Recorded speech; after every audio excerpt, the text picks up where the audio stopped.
There was once a village nestled deep in a valley, surrounded by tall whispering trees and gently sloping hills that always seemed bathed in golden sunlight. The village was peaceful, its people honest and hard-working, but over time, something strange began to happen. The laughter that once echoed down its cobbled streets began to fade. Smiles turned into silent nods. Children who once played with boundless energy now lingered in doorways, too tired or too troubled to chase butterflies like they used to.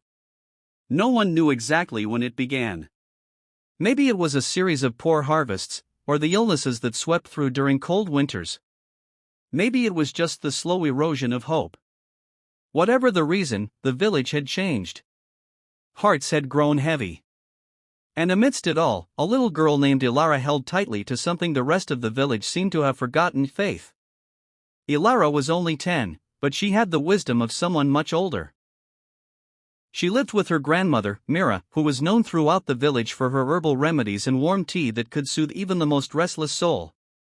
Mira often told Ilara stories of fairies, beings of light and grace that once watched over the valley. The people had long stopped believing in such tales, calling them foolish bedtime stories. But Ilara believed. She believed in magic. She believed in kindness. And more than anything, she believed that hope could be found if you just looked hard enough. One evening, as the sky turned shades of lavender and fire, Ilara wandered into the woods beyond the edge of the village. Her grandmother had fallen ill, and no herb, no tea, no warmth seemed to help.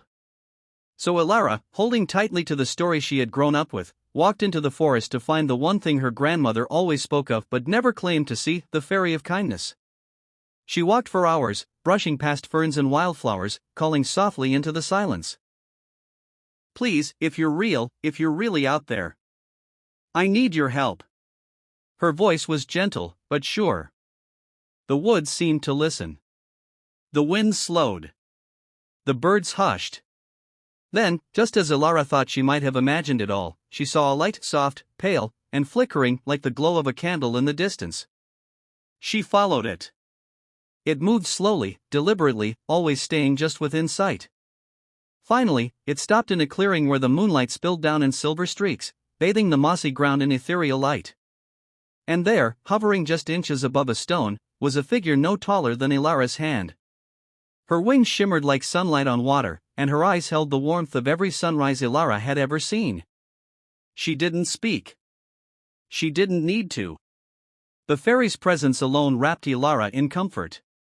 The kind of comfort that reminded her of her grandmother's embrace. Ilara knelt slowly, tears slipping from her eyes. "Please," she whispered, "my grandmother is sick. I don't want to lose her. I know people don't believe in you.